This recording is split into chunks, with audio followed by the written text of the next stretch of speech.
ये गला है, ये जबान है, ये दांत है, ये होंठ है, लिप्स हैं, ठीक। आंखें आप लोग जानते ही हैं। जरा ध्यान समझिएगा।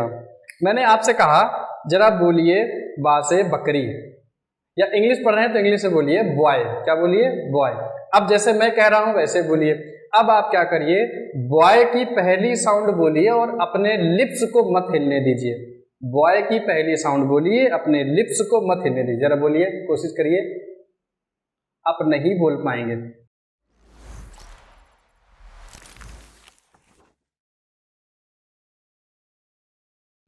Hello friends, welcome to my channel practical English. This is Moin sir. बच्चों, मैं आप लोगों के लिए लेकर आया हूं प्रैक्टिकल इंग्लिश, जो कि पूरी की पूरी इंडक्टिव टीचिंग मेथड पर बेस है। बच्चों, आप लोगों ने बचपन से लेकर अभी तक जो इंग्लिश पढ़ी है वो आप लोगों ने पढ़ी है जनरल इंग्लिश। जनरल इंग्लिश में क्या होता है बच्चों, आप बचपन से हर चैप्टर में रूल्स पढ़ते हैं। जैसे आपने कोई भी एक चैप्टर उठाया, नाउन उठाया, प्रोनाउन उठाया, वर्ब उठाया, एडजेक्टिव उठाया, तो हर चैप्टर्स में हम लोग रूल पढ़ते हैं। पर प्रैक्टिकल इंग्लिश जब आप पढ़ेंगे तो प्रैक्टिकल इंग्लिश में कहीं पर भी किसी भी प्रकार का कोई नियम नहीं है, कोई रूल नहीं है। तो बच्चों, मैं आप लोगों को जो पढ़ाऊंगा वो पढ़ाऊंगा प्रैक्टिकल इंग्लिश। देखिए बच्चों, रियल लाइफ में क्या होता है, हम लोग कोई भी चीज़ करते हैं बचपन से लेकर अभी तक, कोई भी चीज़ करते हैं उसको प्रैक्टिकली करते हैं, कभी भी हम लोग उसको थ्योरेटिकली नहीं करते हैं। फॉर एग्जाम्पल देखिएगा, जरा समझिएगा। यहाँ पर एक मैंने फिगर बनाया हुआ है बस थोड़ा सा समझने के लिए। देखिए, ये एक बच्चा है, मैंने इसको क्या किया है, how to drive a car. फिर समझिएगा, how to drive a car की एक नाम की पुस्तक मैंने उसको दे दी है, मैंने इसको एक बुक दे दी है। उसमें लिखा हुआ है एक कार कैसे चलाई जाती है, कितनी स्पीड पर कैसे मोड़ना है, कितनी स्पीड पर कैसे ब्रेक लगानी है, गियर कैसे लगाना है। और जो दूसरा बच्चा है उसको मैंने क्या दे दिया है, एक कार दे दिया है। बाकी जनरल कार सबको पता होता है, 4 पहिए होते हैं, स्टीयरिंग होती है, ब्रेक होता है, एक्सीलेटर वगैरह, इतना तो नॉर्मल सभी बच्चों को जानकारी होती है। अब जरा एक बात समझिएगा, मैंने इस बच्चे से कहा कि आपको 20 डेज तक इस बुक को पढ़ना है।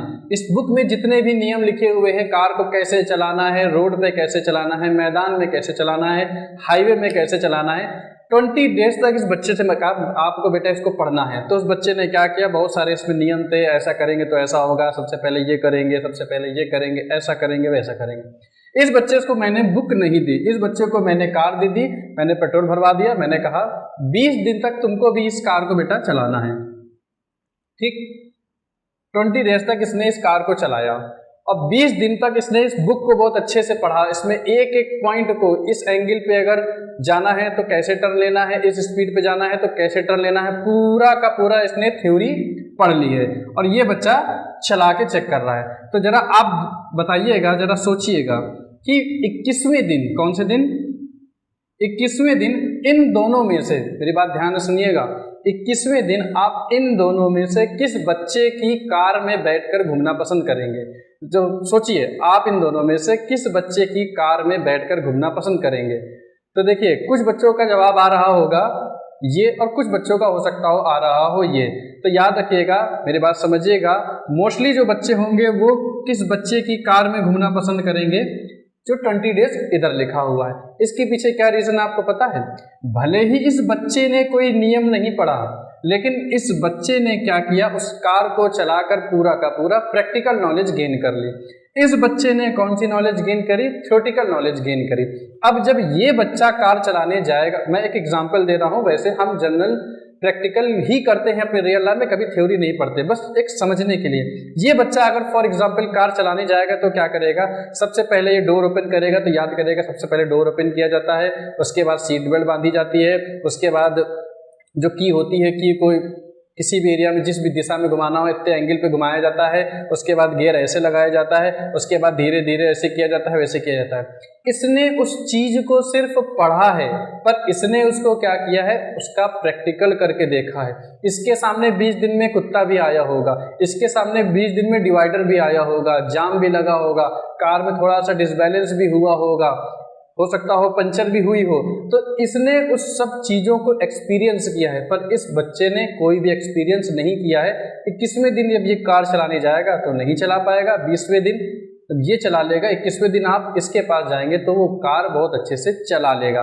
इस एग्जाम्पल को बताने का एक छोटा सा सेंस ये था कि जब रियल लाइफ में हम हर चीज प्रैक्टिकल करते हैं, किसी भी चीज को थ्योरी से रिलेट नहीं करते, तो वैसे ही जब हम बात करते हैं किसी भी सब्जेक्ट को पढ़ने की, खासकर मैं बात कर रहा हूँ अपने सब्जेक्ट इंग्लिश की, तो हम लोग क्या करते हैं, कोई भी चैप्टर लेते हैं, उस चैप्टर की लैंग्वेज पहले देखते हैं, डेफिनेशन देखते हैं, उसके बाद उसके टाइप्स पढ़ लेते हैं, फिर उससे रिलेटेड क्वेश्चन लगा लेते हैं। पर जितने भी उसमें रूल्स दिए होते हैं, हम कई बार ये नहीं समझ पाते कोई जो रूल बना है वो कैसे बना है।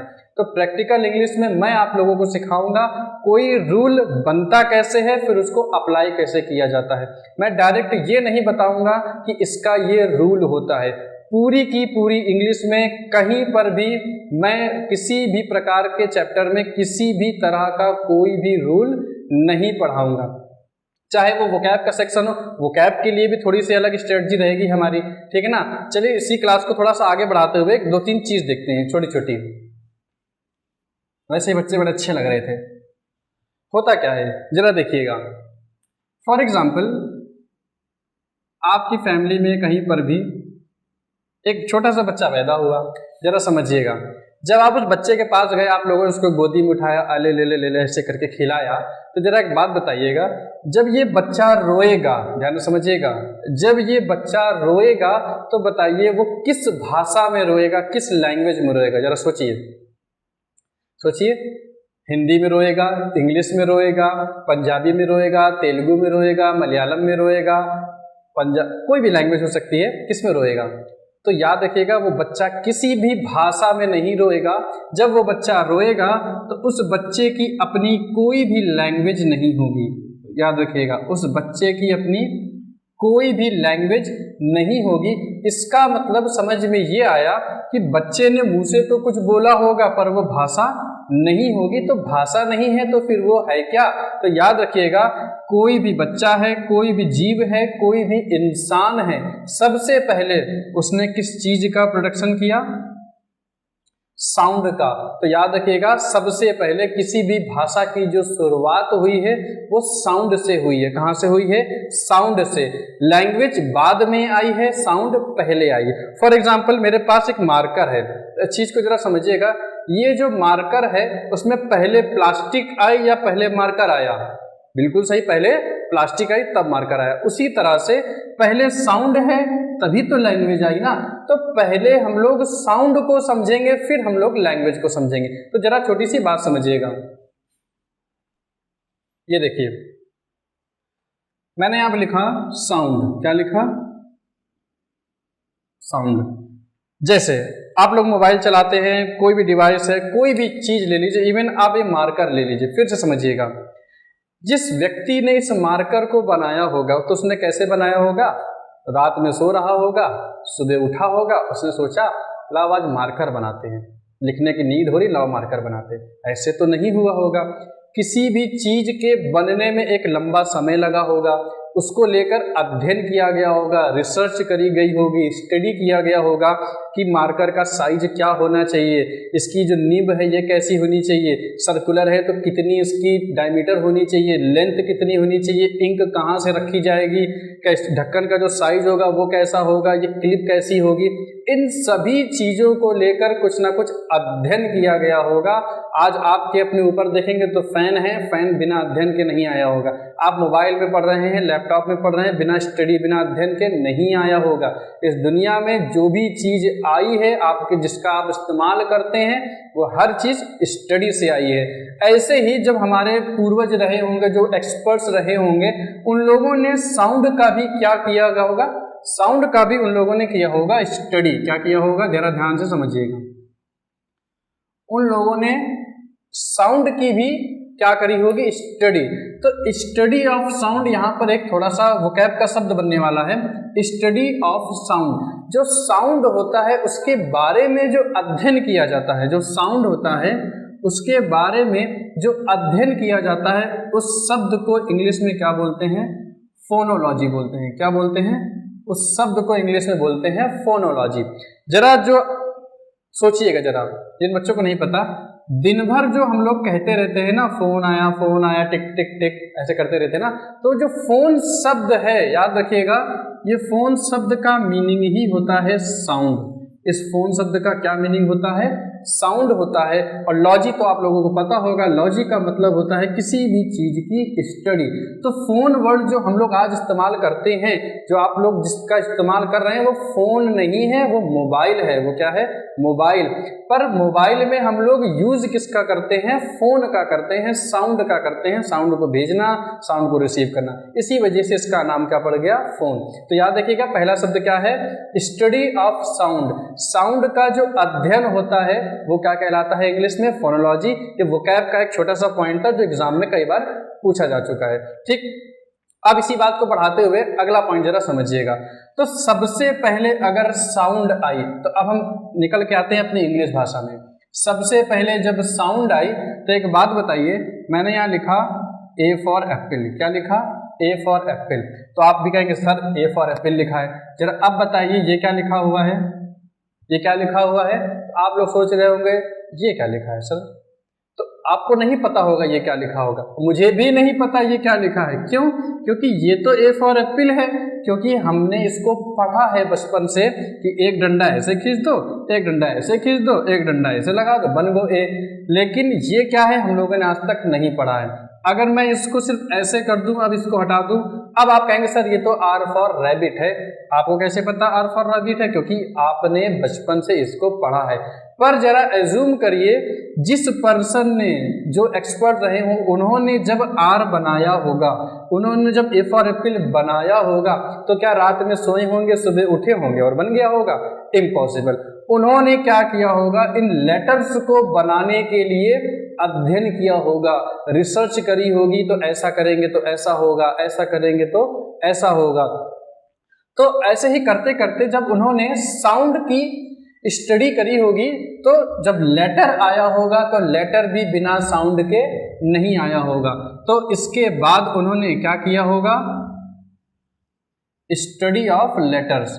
स्टडी ऑफ लेटर्स का मतलब ये हुआ कि लेटर्स कैसे बने, लेटर से रिलेटेड उसकी जो फील्ड होती है, कैसे क्या यूज होता है, कैसे कौन सा एंगल बनता है, किस एंगल पे एस बनेगा, आर कैसे बनेगा, टी कैसे बना होगा।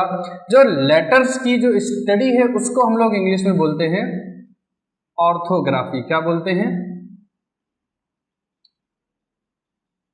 ऑर्थोग्राफी बोलते हैं। देखिए इसमें एक वर्ड लिखा हुआ है ग्राफी। क्या लिखा हुआ है? ग्राफी। तो ग्राफी का जो मीनिंग होता है, ग्राफी का जो मतलब होता है, उसका मतलब होता है लिखावट।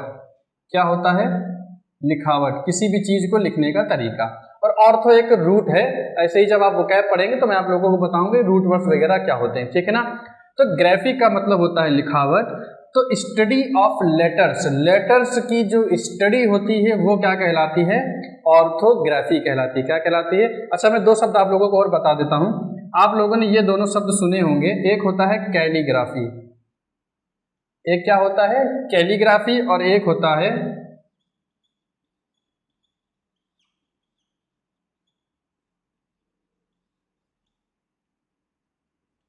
मैंने जानबूझ के गंदा लिखने की कोशिश करी, जरा ध्यान से समझिएगा।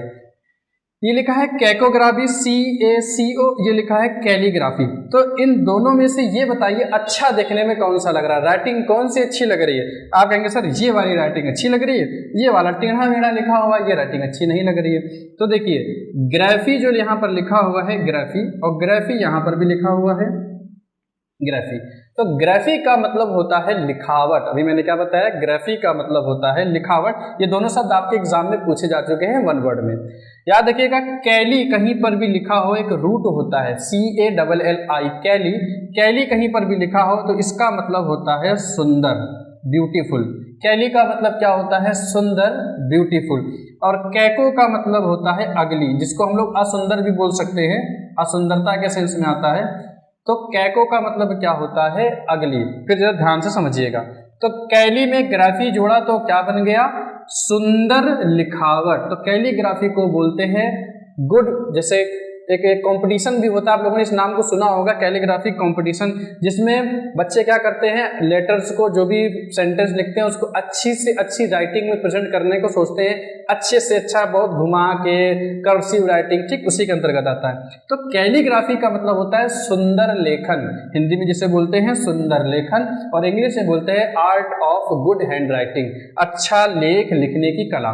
उसी प्रकार इसका जस्ट अपोजिट क्या हो जाता है, इसका एंटोनिम क्या हो जाता है, कैकोग्राफी। तो देखिए मैंने कैसे लिखा है, टेढ़ा मेढ़ा लिखा हुआ है। तो कैकोग्राफी का मतलब होता है जो इसकी लिखावट अच्छी ना हो।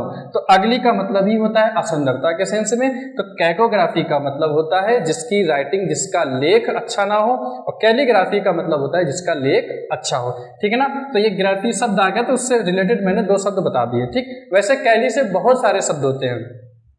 तो अभी तक हम लोगों ने ये जाना कि स्टडी ऑफ जो लेटर्स है उसको बोलते हैं ऑर्थोग्राफी, स्टडी ऑफ साउंड होती है उसको बोलते हैं फोनोलॉजी। Very good. अब जरा एक बात समझिएगा, हम लोग जब इंग्लिश पढ़ते हैं तो इंग्लिश में 26 होते हैं। क्या होते हैं? इंग्लिश में 26 होते हैं। तो जरा बताइए इंग्लिश में 26 क्या होते हैं? ना अल्फाबेट, नहीं, कुछ बच्चों ने बोला अल्फाबेट। याद रखिएगा 26 लेटर्स होते हैं, अल्फाबेट्स 26 नहीं होते। 26 क्या होते हैं? लेटर्स होते हैं। लेटर्स का जो टोटल है वो कितना है? 26। अल्फाबेट का मतलब होता है वर्णमाला।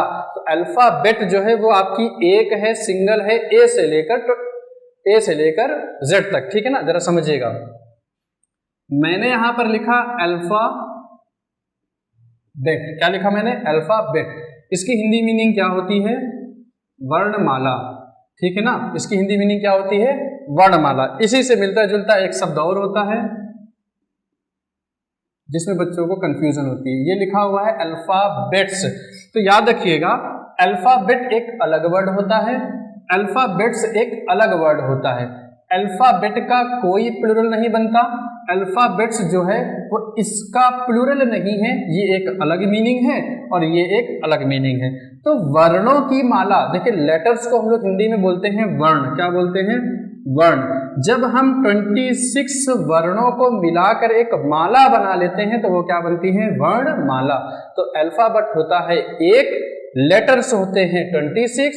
लेकिन जब बात आती है सर अल्फाबेट में एस लग गया तो इसका क्या मतलब है? तो जरा ध्यान से समझिएगा, अल्फाबेट में एस लगने से इसकी मीनिंग चेंज हो जाती है। क्या चेंज हो जाती है? इसकी मीनिंग चेंज हो जाती है। तो इसकी मीनिंग क्या हो जाती है?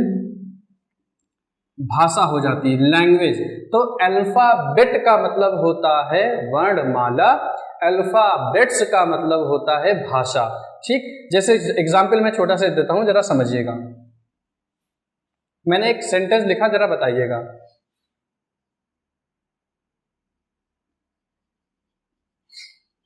There are many types of, मैंने यहां पर फिल इन द ब्लैंक्स दिया है, in our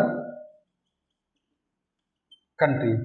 there are many types of. अब आपको बताना है, यहां पर अल्फाबेट आएगा, ये नाउन का क्वेश्चन है, नाउन कंफ्यूजिंग नाउन में इसको पढ़ाया जाता है, ठीक है ना। अब आप बताइए अल्फाबेट आएगा या अल्फाबेट्स आएगा? तो there are many types of alphabet या अल्फाबेट्स इन अवर कंट्री। हमारे देश में कई प्रकार की क्या हैं? तो देश में कई प्रकार के वर्णमाला नहीं हो सकते, वर्णमाला तो भाषा में होते हैं। तो देश में कई प्रकार की भाषाएं बोली जाती है, देश में कई प्रकार की भाषाएं हैं। तो ये एक छोटा सा डिफरेंस था कि अल्फाबेट होता है वर्णमाला, अल्फाबेट में एस लगते ही वो अल्फाबेट का प्लुरल नहीं होता, वो होता है भाषा, उसकी अपनी एक अलग मीनिंग होती है। तो अभी हम लोगों ने जाना, ये बात आपको पता है कि 26 लेटर्स होते थे। 26 लेटर्स बताना मेरा काम नहीं था, मुझे सिर्फ ये बताना था आप लोगों को कि 26 लेटर्स होते हैं पर उनको अल्फाबेट बोलते हैं, 26 अल्फाबेट नहीं होते। कई बच्चे मुझे मिलते हैं रीजनिंग जब वो पढ़ते हैं, तो रीजनिंग में जैसे आप लोग, मुझे तो इतनी रीजनिंग नहीं आती है, तो जैसे कहते हैं ए फॉर एप्पल जो होता है 1 होता है, बी फॉर बॉल 2 होता है, सी फॉर कैट 3 होता है, कोडिंग डिकोडिंग सा चैप्टर होता है। उसमें बच्चे ये गलती कर जाते हैं, वो 26 अल्फाबेट समझते हैं। याद रखिएगा लेटर्स 26 होते हैं, अल्फाबेट्स एक सिंगल होता है, ठीक है ना। आगे देखिए, तो अभी हम लोगों ने ये जाना कि 26 लेटर्स होते हैं, लेकिन आप जानते हैं कि जो भाषा होती है वो बोली जाती है, तो हम लोग 26 लेटर्स तो बोलते हैं, पर उन 26 लेटर्स की साउंड भी अलग अलग होती है। याद रखिएगा, जैसे एग्जाम्पल के लिए मैंने एक छोटा सा, ये मैंने जी लिखा, क्या लिखा, जी। तो देखिए मैं इससे दो शब्द लिख रहा हूँ, क्या लिख रहा हूँ, दो शब्द लिख रहा हूँ। ये लिखा मैंने गैंग और ये लिखा मैंने जिंजर। आप देखेंगे दोनों का जो फर्स्ट लेटर है वो सेम है। तो गैंग में देखिए गा से गमला आ रहा है, क्या आ रहा है, गा से गमला आ रहा है, और यहाँ पर जा से जामुन आ रहा है। तो आप देखेंगे लेटर तो सेम है, लेकिन दोनों की साउंड कैसी है, अलग अलग। एक और एग्जांपल समझिएगा, एक वॉवेल का ले लेता हूँ। जैसे मैंने लिखा यहाँ पर यू,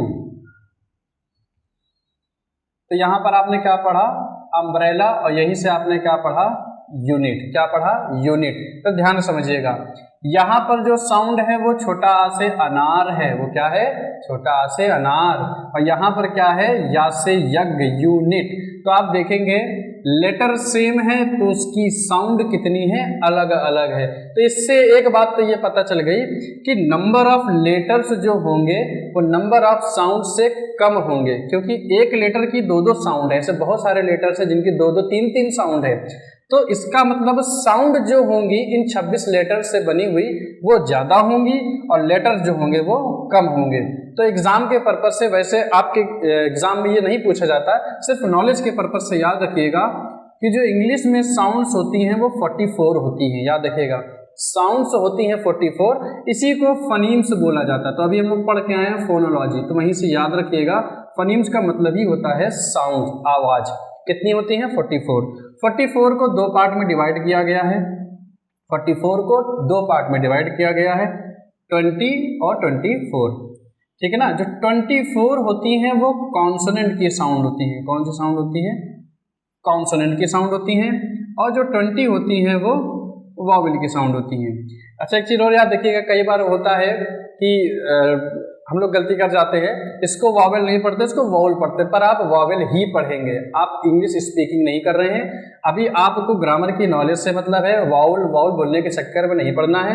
मैं एक ना एक दिन, किसी दिन मैं आपको कैसे वर्ड को बोला जाता है, इसकी एक वर्डोलॉजी होती है, मैं बता दूंगा कि कैसे प्रोनाउंसिएशन किया जाता है। आप इसको चाहे वॉवेल बोलिए चाहे आप वॉवेल बोलिए, वैसे बोलना तो नहीं चाहिए, लेकिन अभी आप स्पीकिंग के चक्कर में, अपना प्रोनाउंसिएशन के चक्कर में मत पड़िएगा, ठीक।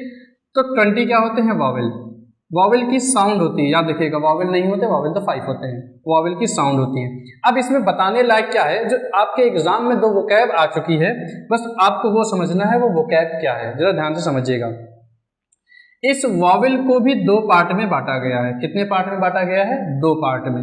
एक होता है 12 और एक होता है 8।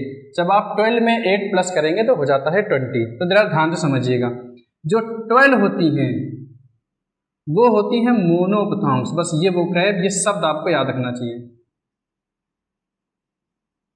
जो 12 होती हैं वो होती हैं मोनोपथॉन्ग्स, और जो 8 होती हैं वो होती हैं डिप्थॉन्ग्स।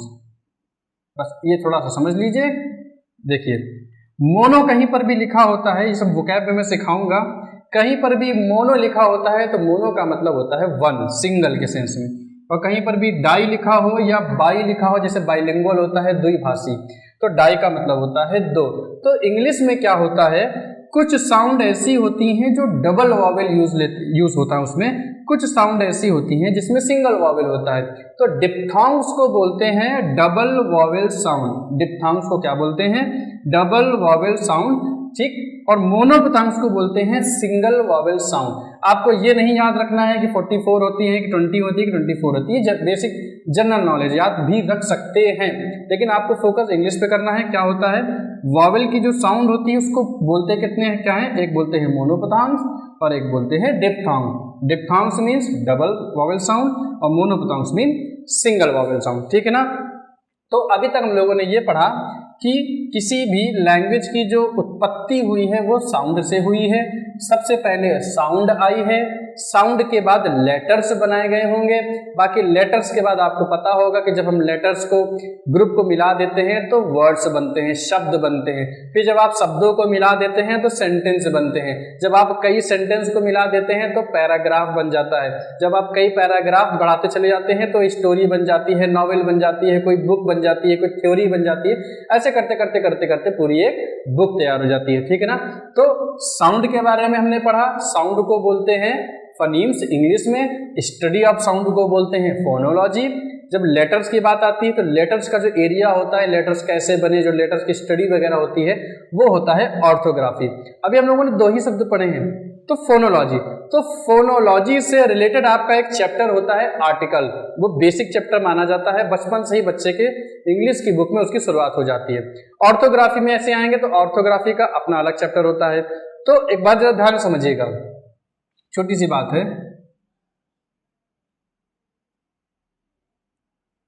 ये आप हैं नहीं,